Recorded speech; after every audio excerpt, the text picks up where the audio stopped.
Beka have injustice as condition, as conditional fairness in our ambition. Not indifference to keen observation. The way the rhythm I say we have got to be all a stand.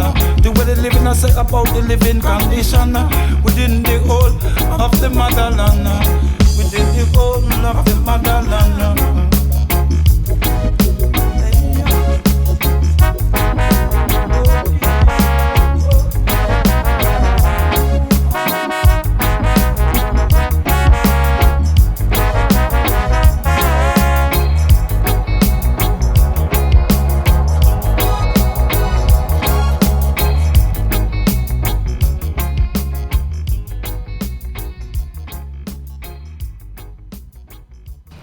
All right. That was the music of Beka, to and from the ITG Rhythm, and this is the It's Your Perspective talk show every Tuesday, Wednesday, Thursday, 8 p.m. until. My name is David, a.k.a. Kimba, a.k.a. Christian, alongside. Bring the soup. Yeah, Soup Man. We're on every Tuesday, Wednesday, Thursday. We're also on our YouTube channel. Check us out there as well for all our recorded live shows. We're definitely coming to you via our internet radio station, streaming live from the VI.com. Listen through TuneIn or listen through our website. Click on the tab that says Live Radio. You can also find us on Twitter, VI Perspective, man. Soup, you ready? Yes, I. Bless that mic, man. Greetings to one and all. Our praises be unto the Almighty. The greatest secret in life is that reality is nothing more than an illusion. The physical world does not exist outside of our own belief system and the filter of our own mind. We are, in fact, subparticles of the Almighty experiencing creation itself. But as subparticles of the Almighty, we have also swayed over these creations. Everything you have experienced in life, every event, occurrence, object, and person is nothing more than a figment of your own thoughts, beliefs, and words. The problem is, most of us are still asleep. The problem is, most of us are still asleep. When you understand this, your entire world shifts and you comes to realize the true meaning of life is thus like a lucid dream. We have total control. Yes, sir, Soup. Thanks for blessing us. Soup's been blessing us from the very beginning. Yes, sir. With the It's Your Perspective poem. We are in season 6, show 6, and we do have a special guest in the studio. And there she is, Genevieve Whitaker. Wave to the crowd. The entire world and planet and universe is seeing you. How are you doing this evening? I am very well. How are the both of you? It's a long time no see, right? Yes. yes. Time flew by, but thank you for always having me and always having this platform. Continue to push forward. It's a great medium, and I appreciate to be here tonight. You're welcome. Good evening, everyone. Yes, thanks for coming through. She's been here a few times discussing many different things, but tonight she's here to discuss a new program or project. Yep. It's called C.U.R.E.S. That's C.U.R.E.S.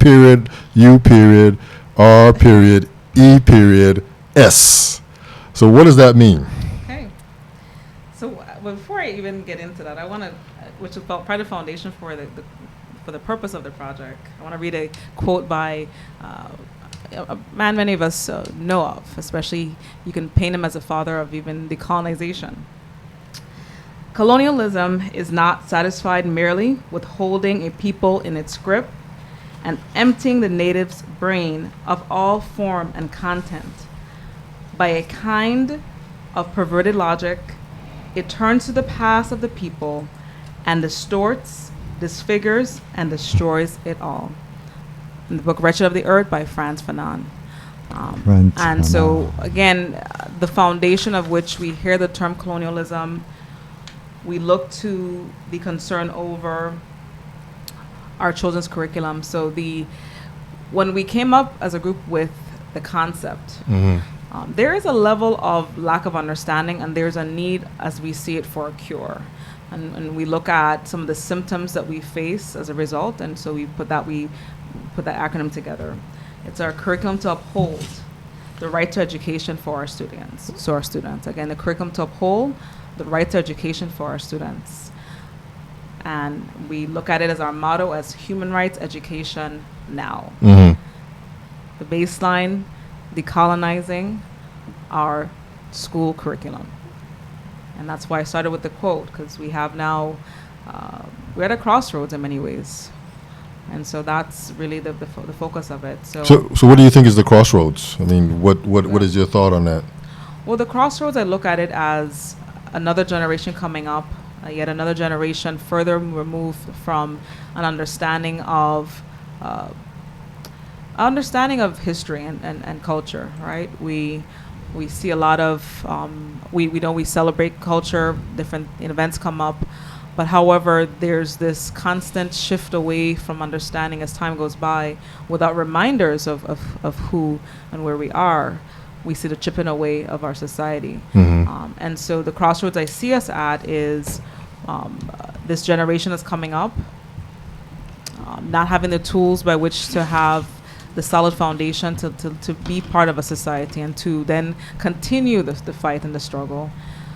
The fellowship, the organization that supported this fellowship is called Young People For. It's a national long-term development program that's really dedicated to college-age folk. In other words, you have to at least be 18 years of age, to really address people who have been historically identified as people who are historically left out of the political process. And we know that covers issues of gender and race. And essentially this concept of young people, our relevance to society, and not being of political expedience to just start referring to us during the campaign time, and then it just dissipates. So it's really about pushing the young people agenda, and not a displacement of the elderly people agenda, but a unification of which to develop a society. Okay. So how long has this been started? I mean, when did you actually get started with this? And that's a really good question. So I'm actually the first fellow for the Virgin Islands. Okay. This program, Young People For, has been around for 15 years. And so this is their inaugural year of involving all the territories. They themselves examining their own organization, having left out the territories and having really re-examined the need to ensure that we are accounting for all of the people in the wider United States. I'm the first fellow from the Virgin Islands, and each territory has the first fellow. One of the things I've been promoting is the next fellow, because as we pass it forward, we pay it forward. Like I have a mentor all now. We use the word tour, and she's been really dynamic. It's about passing it forward. I do hope that Virgin Islanders apply. I put out publicly that I help you support you applying.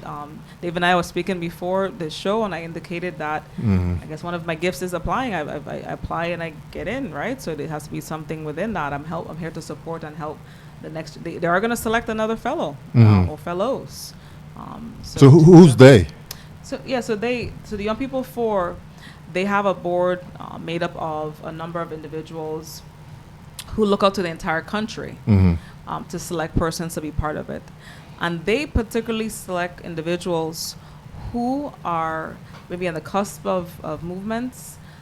They select a wide range of persons from 18 to approximately, I was in the room with persons from about 18 to about 40 years of age. And it's also strategic because what we do is we learn how to organize our community thoughts and efforts into a whole blueprint. There's actually a method to all of this. There's a method to organizing to get results from that. So basically, Genevieve, what do you advocate for in C.U.R.E.S? When this person get elected, now what is your duty now to go forward to do? What are your duties? That's an excellent question, because as part of the blueprint plan, you list all the stakeholders. 6 months ago, while people were saying, I haven't seen you, Genevieve, I was actually studying our community very intensely and literally laying out who are the decision makers surrounding this project in terms of colonialism, decolonization, Virgin Islands Caribbean history. You lay out, you find out, you scan the community. I did various engagements. I reached out to different social youth groups, cultural groups, spoke to people about the project, and through also research, about some of the fallouts when we don't teach history and the impact that has on our community. And even before this project, if both of you are aware, we have a lawsuit that's made its way through the court for the past 6 years and counting, for the teaching of Virgin Islands and Caribbean history. Right. The two litigants, three litigants, Mary Moorhead, and Gregory Miller, are three persons, and Kendall Siegel Peterson, God rest his soul, he was part of the original filers, taking the government to court for, in this case, a law that has been passed since 1983, which requires our children to learn Virgin Islands and Caribbean history from kindergarten to 12th grade. Yeah, So why are they doing it? There's an actual law on the books, but these people are not enforcing these laws. That is correct. So, I mean, it's just blatantly for the blind man to see that it is a systematically planned in place then. Yeah. Wow. And then again, too, the next step, too, is like informing the community, like telling them exactly, showing them what is happening and the reason behind all of these things. So you think they're going to buy into it? Well, that's a good question. I think that's how it's always been a concern, right? How do you get the buy-in?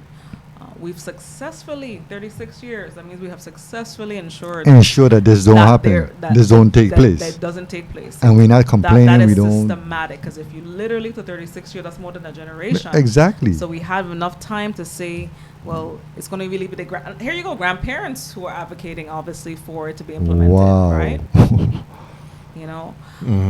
And, wow, when I think back to even going through school, and it was really only within, if it even was really being taught, one class in 9th grade, I didn't learn, I learned Caribbean history actually as Dave and I were talking, going to Catholic school in 9th grade actually, it's at St. Joseph. We learned Caribbean history there. I didn't learn Caribbean history because I got away from the complex. 10, 11, and 12th grade, I was an advanced student, so I learned AP history. But imagine if I was able to learn African civilization history, right, along with the U.S. history that I learned so intensively.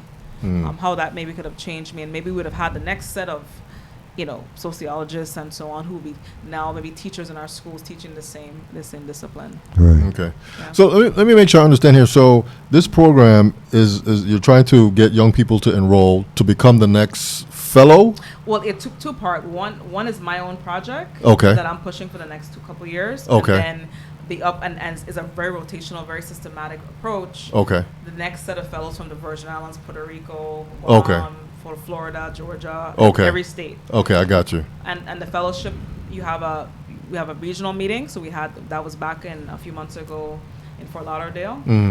We have a series of dates, webinars, and we go through an outline, and all of what you're discussing now. And now the next step now is for, as I put my team together, we come together as a team, is to now bring it out to the community, vet the project, look at the timeline, thoughts and ideas about implementation, and as you said, Soup, how do we get the buy-in? How do we get the buy-in? Okay. What you're doing here has nothing to do with the local government. This is just sort of you and sort of another organization just trying to implement something here. Good, correct. So the local government are the stakeholders who we have to pressure. Actually. Right. Yeah. Okay. And it was interesting because as you asked about the buy-in, even some of the persons who joined the team were like, "Oh, you're using the word pressure?" I'm like, "Yes." But that's what we it are is. pressuring the local government. I mean, come on. It's applying pressure at this point, with pressure points, because we have the law, right. Strong, firm law.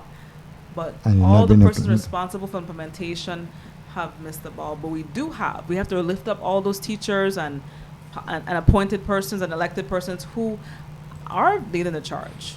I could speak to at least one elected person, that's Mary Moorhead, who obviously is pushing it in her role. Right. We have persons, even I like a lot what's going on with the Dr. Valerica Bryson, who's pushing a lot of culture. What the Department of Education is missing, though, as much as they're pushing culture, the next piece is not there. there. They fall flat on the history part. Okay. Franz Fanon should be like a household name to our children from what he contributed to understanding of decolonization. It's not a household name for the average child, and that's problematic because it means that our children do not know anything about Caribbean history. Right. The self. So let me ask you this. So have you had anybody enroll yet? So how does the enrollment process work? So I'm a 18-year-old person, and I hear this, and then how do I get enrolled? Is there a website, or how does that work? Right, so it's also being pushed by my youth organization on the Virgin Islands Youth Advocacy Coalition. Okay. You can go to viyouth.org. You can also on Facebook type in Virgin Islands Youth Advocacy Coalition. Mm-hmm. Also reaching out directly to me. We also have a dedicated email address that is YP4VI-CURES with an S. Okay. YP4VI-CURES@gmail.com. Okay. The fellowship, I had a cutoff time for that, and I have 3 persons who applied for the fellowship. But like as I expressed, I'm willing to help persons. By December 31st, that's the early deadline, and January 31st is the late deadline. Mm-hmm. What's entailed in the application, you apply directly to YP4, is a quick summary, and that's a good thing for young people to develop now too. Start thinking about your project, thinking about writing, a little bio, and you could be at the very beginning stages. Right. I want to fix the electricity crisis. Maybe a project around that. I want to, work on. I'm passionate about being, using the media to promote, whichever it is. I find an issue with violence in our community. Different projects. It could be at the very beginning stages. Okay, so they had to write a little essay.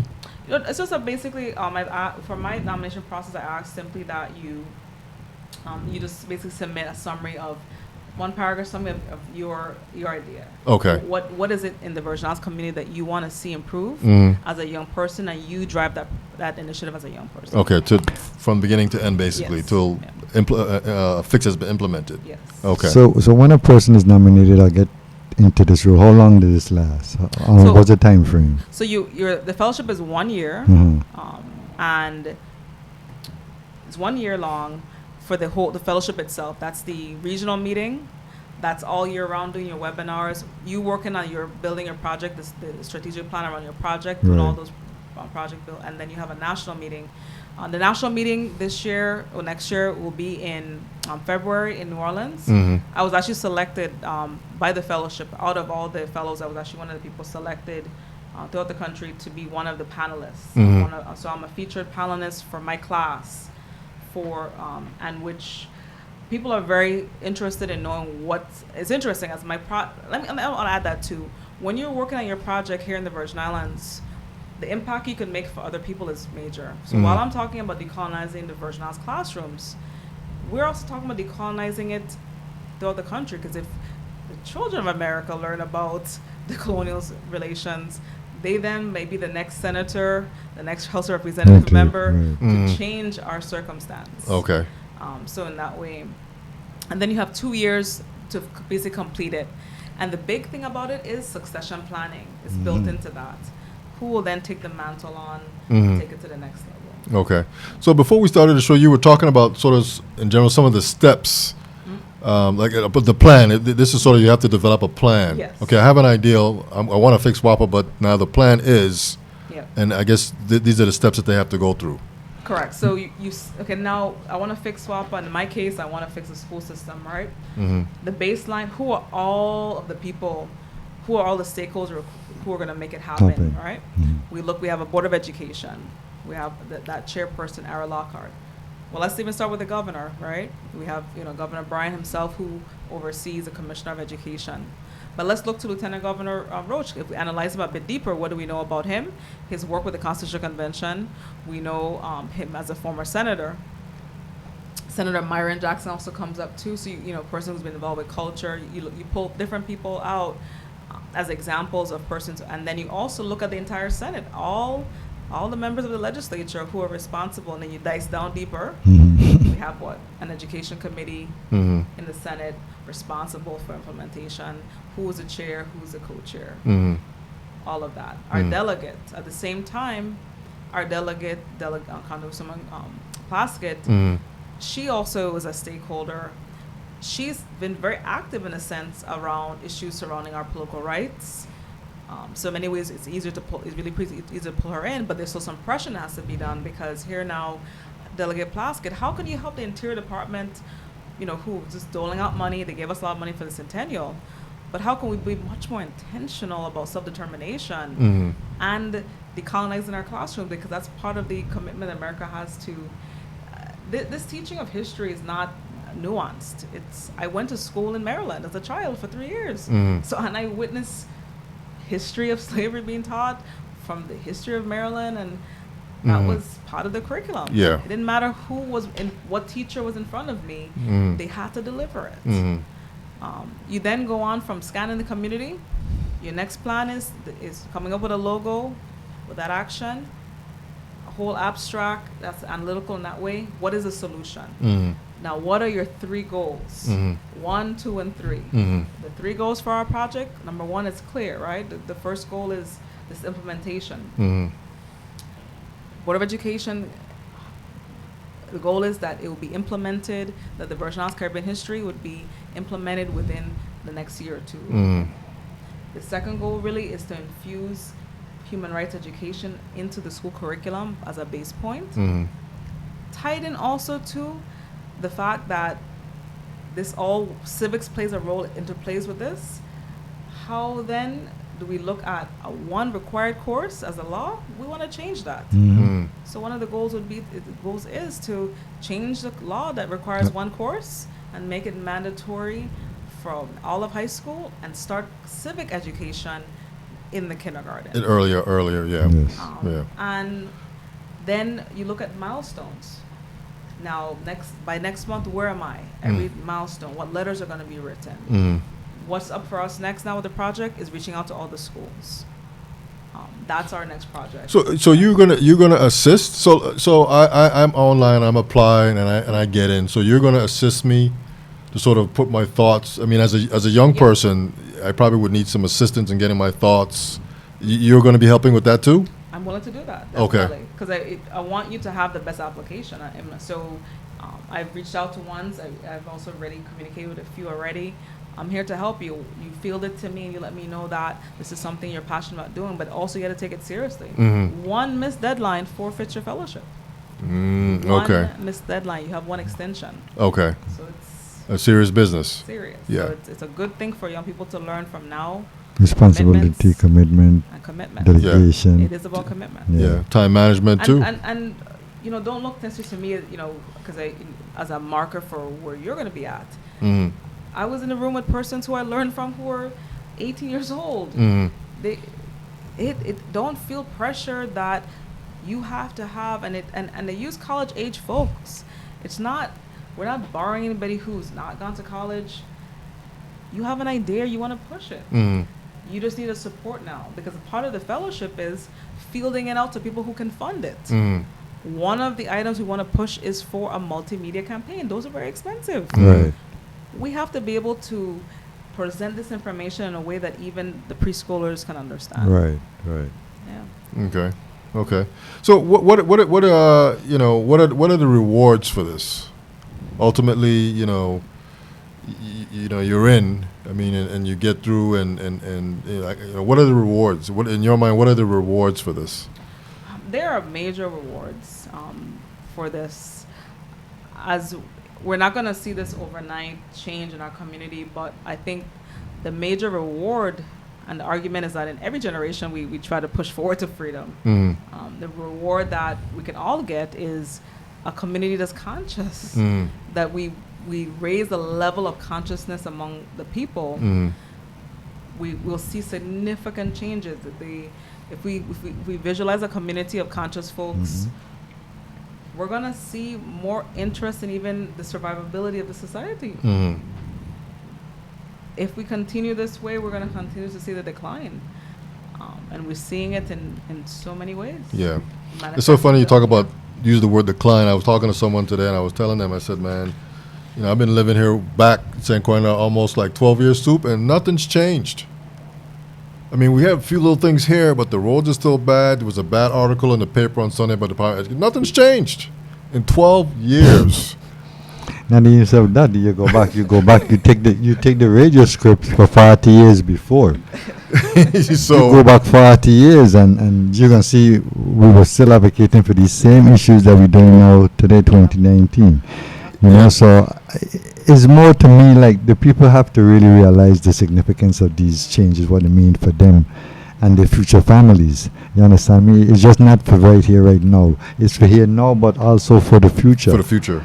You understand me? Because we can't continue doing these things every 2 years, every 4 years, and the same results where we at. And the next thing too, I wanted to touch on. I know it's not in the topic, but our status in the Virgin Islands. You know, when it comes to like the Constitution and things like that. What does it mean for us as a people to have our own Constitution? It means so much. It is our human rights instrument. Right. And the fact that we're not intentional about writing it until we get it passed and all the lobbying that's necessary, because that's a part of that's a crisis actually. We have a constitutional crisis really. Right. And that goes again back to leadership. My project touches on that in a sense because it is about raising the constitution. It's about then electing people who are going to make that, electing and appointing people who are going to make that change. Mm-hmm. As a young person, I would like to share that story as coming back home. And you even ask, of course, what's the value, what's the joy in all this, and what's the good was one of the things in me coming back home that was so motivating for me of coming out from law school was being part of the Constitutional Convention. I mean, many people don't know this, but I was one of the editors for our 5th Constitutional Convention. And I spent weekends with them at different times, and I said, wow, you know, so I was able to visualize, so as a young person already seeing that, and it's actually hurtful to me that we have not thrust, and where we are now as a people, just with a constitution that hasn't been implemented, and then all the, I would just say all the melee around it, yet the hands are in the power of the Senate. It's really startling to me and really sad, you know. So what I can say to that is some of the advocacy as to why some of us decided to go out and protest the centennial wasn't just because we're here celebrating colonialism. It was because you didn't really support us, Interior Department, in drafting our human rights instrument. Right. You didn't really help with that. And as much as people claim America, yes, you know, we're depending on them. They depend on us too. We need to start to position ourselves when we are on the negotiation table. You know, IO need us. We need you too. You know, IO is balanced here. You want us, let's develop these relations. So what I would say is go for it again. The authorization is there. The federal government has left it to us to reenact and to enact legislation to bring back a constitutional convention or start one anew. And they go through the election process once again. Why it has been stagnant? You'd have to ask the members of the legislature from since the last time we tried. Ask them why. That's sort of a topic, as is many topics, you know, at certain points there's a lot of chat about it, and then it just dies off. Right now we're in that die-off period of time. I'm sure at some time it'll come back up. Every election it comes up. And should we adopt the Revised Organic Act as a constitution? And then just...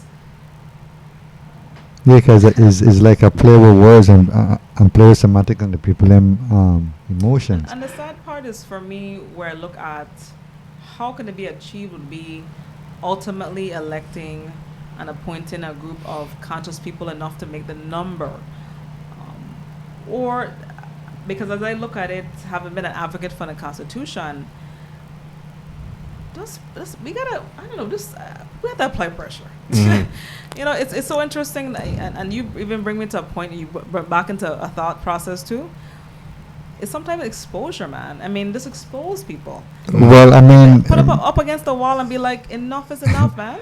Well, if that's where we got to go, or whatever we have to do, because it seems so mind-boggling that we are here, quote unquote, as free. But yes, sir, we can do certain things and have certain, just like our neighbors in the next island, like St. Kitts, Nevis, Barbados, and those other countries. We can't do business with them because of our status here as under the United States. We can trade with them in certain things and do certain businesses with them which they're our neighbors. They're right there. We look back, it's like, and our families, our friends are right over the waters. You know, so it's like, damn, you know, people controlling me again, telling me what I can do and what I can do. And it seems like we're just so comfortable just waking up in the morning, just going into the house. Because we don't see it as wrong. You know, because we don't understand it as a right, so then we can't see it as a wrong. True And that. so those of us, because they've been once before me, who know these facts, but they too, just like the stagnation that we like to see in the status quo, as status quoers, it's a word I made up. Status quo folks, the people who just are fine with that. And our next show could get more. We wanna Right, talk about yes, human rights, definitely, but definitely, definitely. this concept, this road, and I say even this road to Geneva, what's happening next year with the UN and things like that. Is this road to a road to greater federal relations and a greater respect America needs to have for Virgin Islanders and to stop the violation of our rights. Right. But You is know. but I mean, I can't blame. It's violative, you know. It's a great You, you can't blame the federal government too, in a sense, if we are not advocating for our own rights, For ourselves. for our own self. Yeah. You understand? Bottom line, because I mean, the blueprint is there. We just gotta just start to plug in we just have to start to plug in our needs where we set suit us, and then we go forward with it and just present it, and then. But if we don't do nothing and just stand still, doing something is better than getting it wrong is better than doing nothing at all. At all, yeah. I agree. Hmm. So, but what even tied to the project around the Virgin Islands Caribbean history, in the board education through this latest, this controversy that they're involved with the audit, the draft audit, that should be some kind of wake up call, because and that should shake us up. You talking about this last audit? Yeah, it should be shaking up the people who are appointed in those positions, but also the electeds. Mm-hmm. I would assume by this point, as I've said consistently, shut them down and force them to act. What now? What else must people do? I mean, how much more misfeasance? How much more damage? Illegalities, unethical behavior, whatever it is, they do just allegations. How much more do we have to suffer then for us to say enough is enough? Is enough, yeah. Right. You know, for people who have overcome slavery, for people who are where we are, resilient as such, how can we just transform that? Mm. So for me, I'll tell you right now, I'm owning. You know, I'm really at a point in my life where, you know, when people hearing we're going to the UN and so on, it'll be much more than the United Nations we're going to. We're not just going to speak and so on. There'll be some things much deeper than that. Because it is whatever it's going to take to get us to this point. Right. Okay. I've been able to, even through this project, as we look at the Virgin Islands Caribbean history and we look at the fallouts, looking at the linkage between violence. Every day, almost every other week or so, we turn on Facebook, what do we see? A fight in school. I saw a bad one today. I'm just like, Oh no, we are not addressing those things. We are not addressing these things. I agree, because they don't know who they are. We are not addressing them. this They was did- this was an they all did- this was an all out brawl soup I Yes. saw today around two. I was like, what? And these women, these are young girls fighting like this. In our high schools? Yeah, it was at the complex. I was looking at it, I was like, this is unbelievable. Just brawl. I'm a little, it's a little odd here and I sense too that no one seemed to be wanting to break it They up. break it up because the first thing they're gonna say, they don't want to step in because they don't want to get hurt. But So now it's a social media now. So it's Yeah, it's So- probably, no, people is taking these things and putting them up out there to the public. So is this what is all? That's what I'm saying. there's a lot of anger, and you would actually have a lot of anger surrounding your foundation in terms of your school curriculum. You know, what is the school curriculum instilling in these children? But what are we You angry know, about? So what are these young people so angry about? You're being fed, you're being clothed, everything, your needs are being met. yeah. And all you got to do is just go to school and learn. So why are you angry? I mean, I don't know. So that's what I'm trying to find But out. we've taken away so much from the young people, though. I mean, you think back to your school life, you didn't have to struggle to get involved with a trade. And I'm sure you weren't struggling to learn history. Definitely. Maybe 30, 40. I don't think people 30, 40, 50 years ago, people weren't struggling to learn history, struggling to farm, struggling to do trades. They weren't struggling. I mean, it's almost nothing available to these children.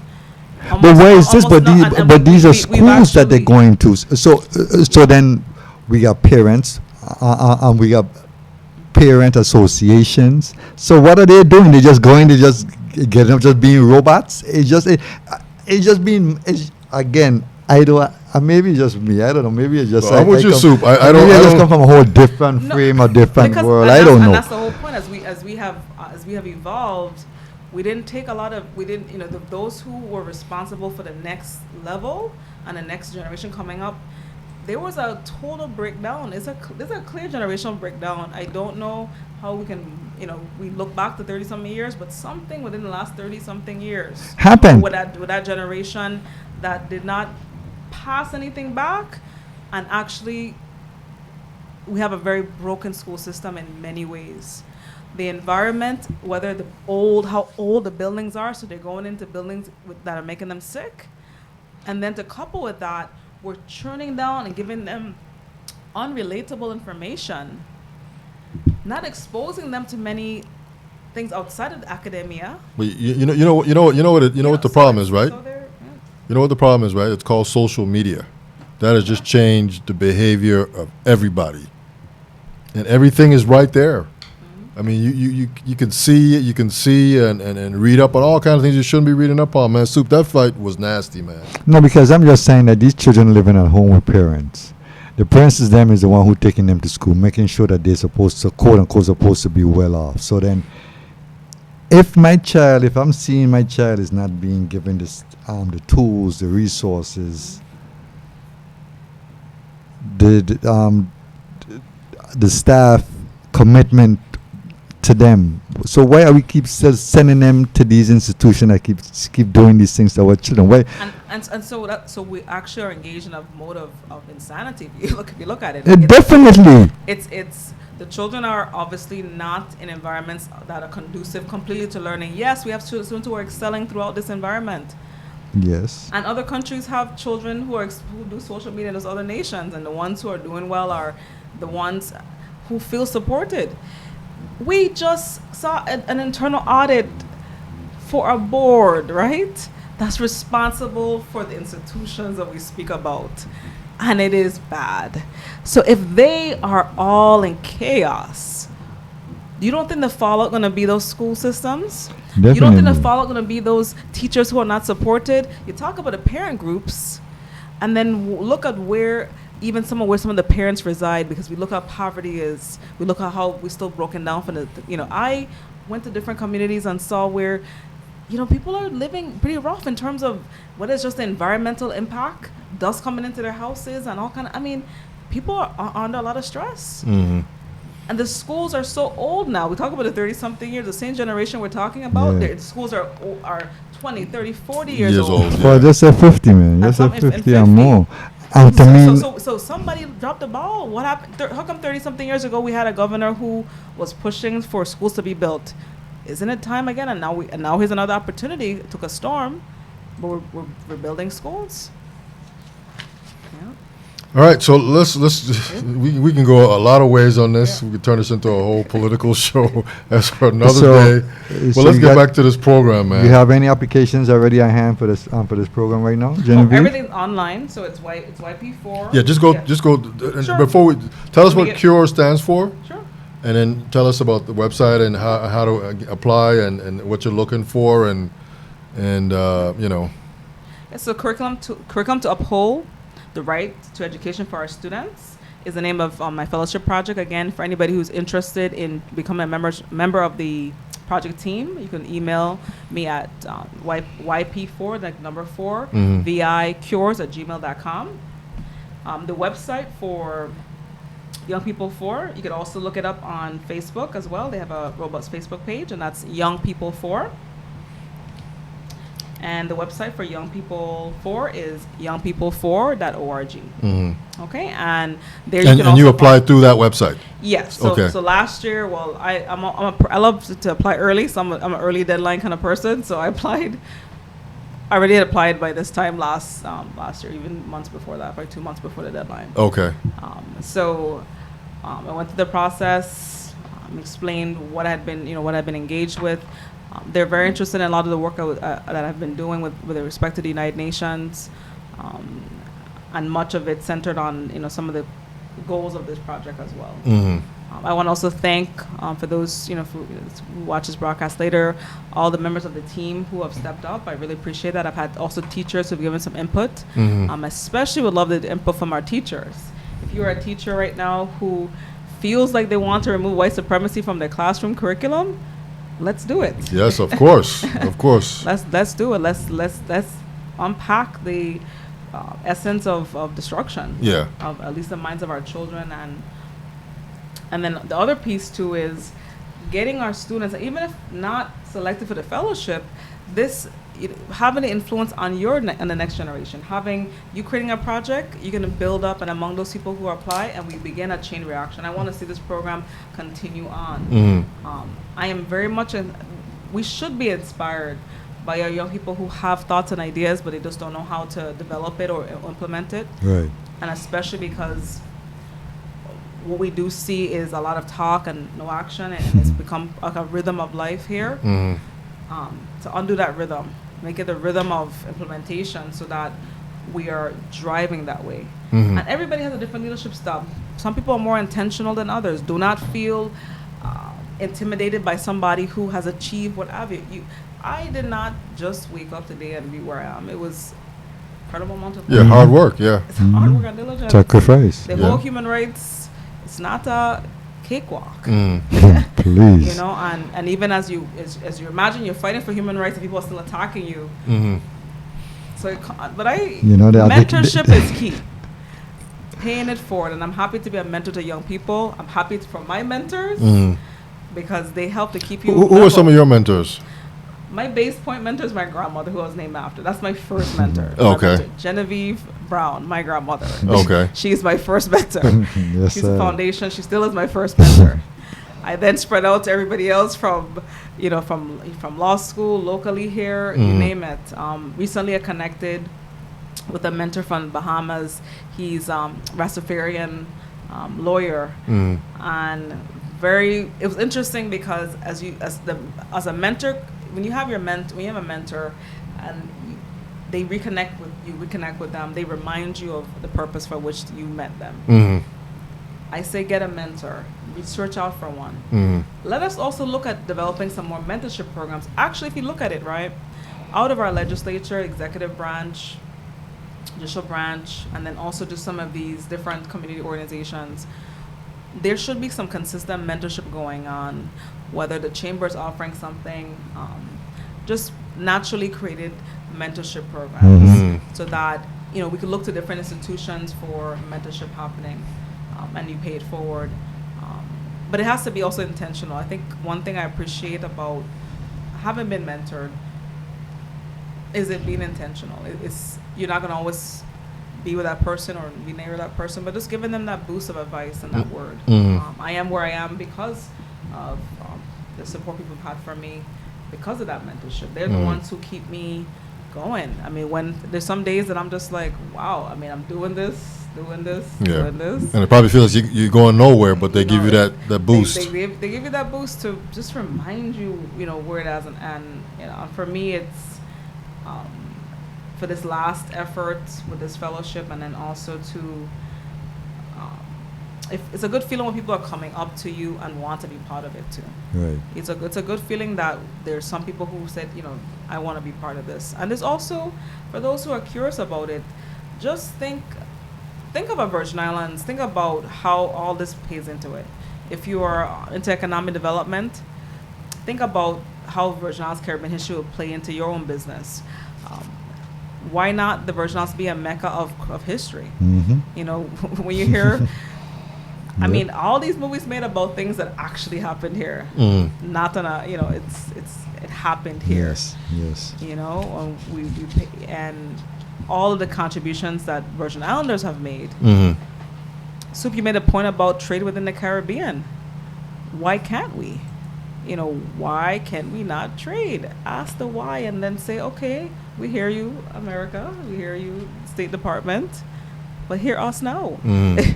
Hear us now. Hear why you would want the Virgin Islands to be at the table. We're not want to be under the table and to the side and dismissed.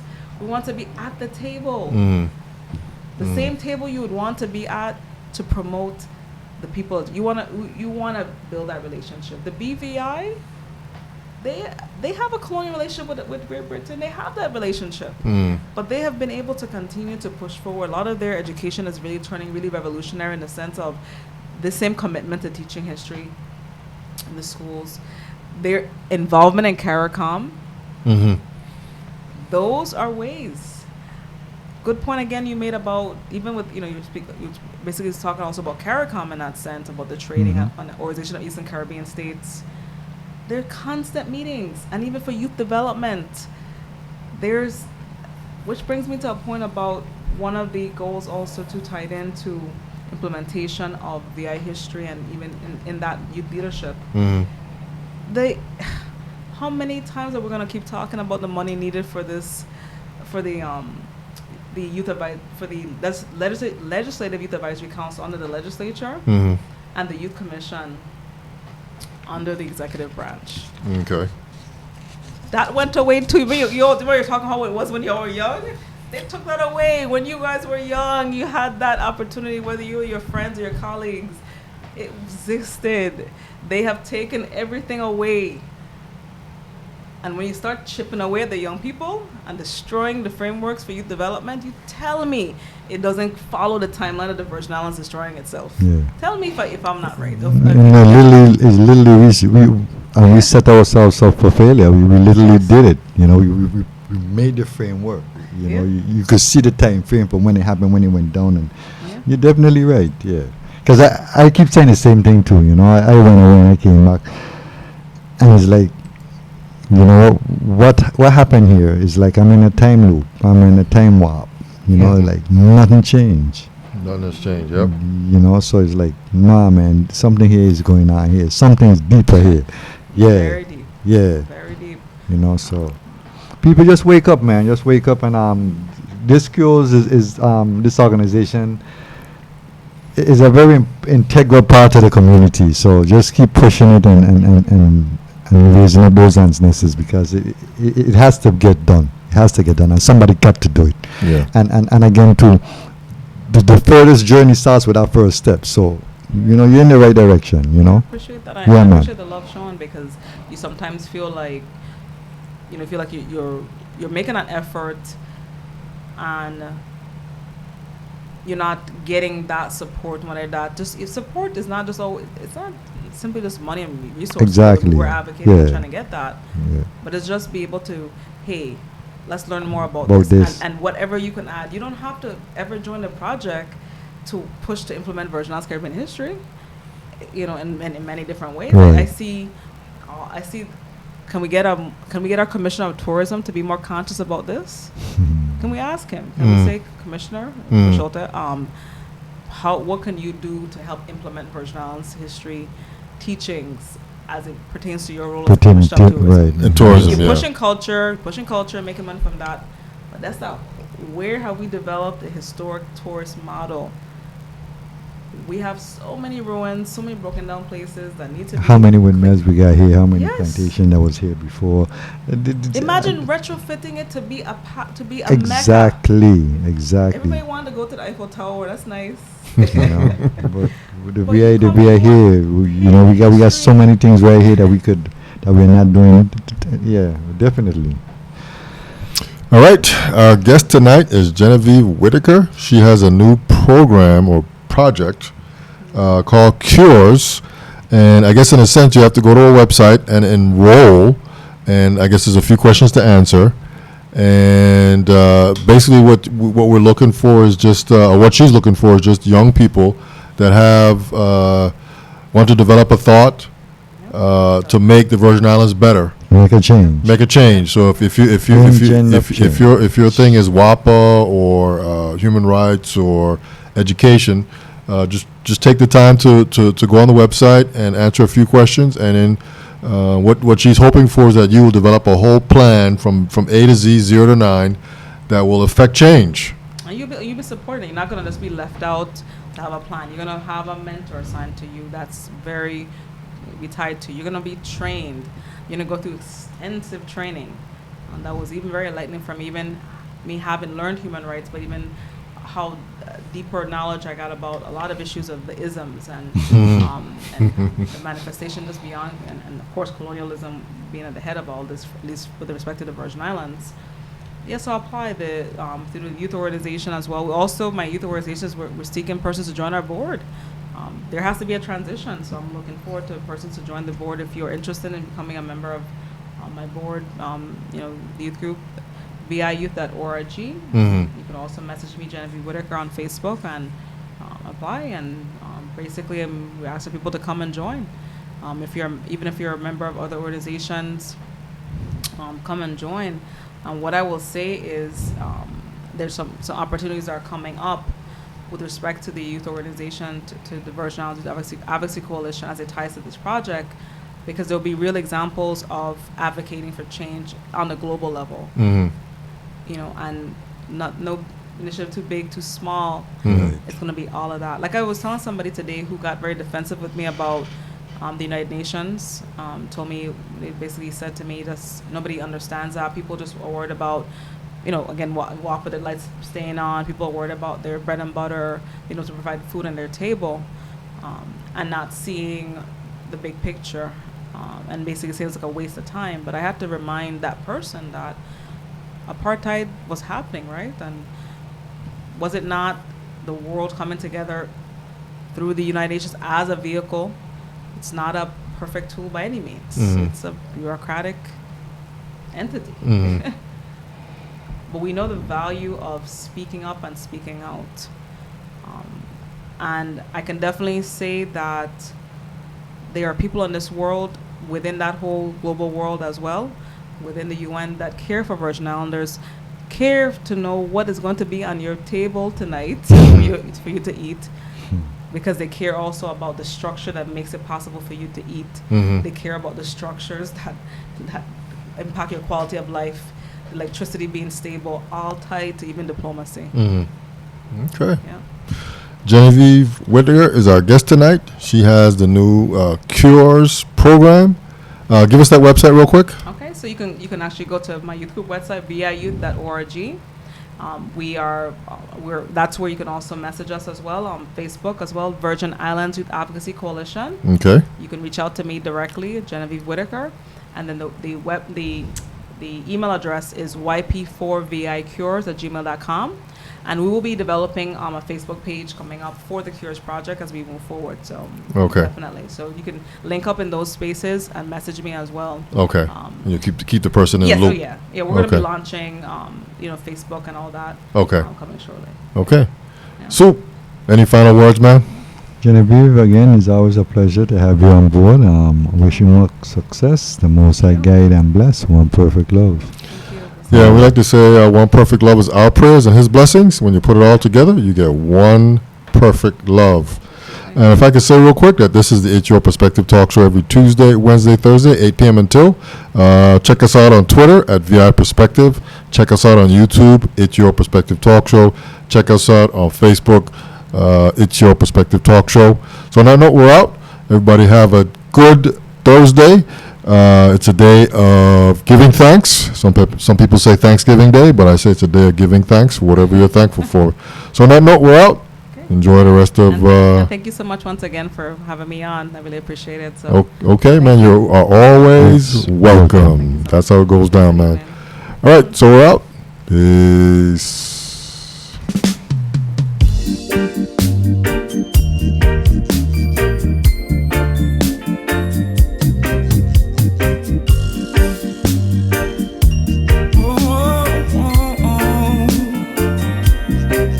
Just like a beacon, just like a light.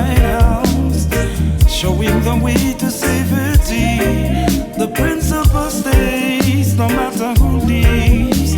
Not override, just a walk between. We are fidel when you day, praising the King and the Holy Mother for her life bringer. She who incubate the infants in her vessel. Power of the Trinity still. Power of the Trinity still. Power of the Trinity still.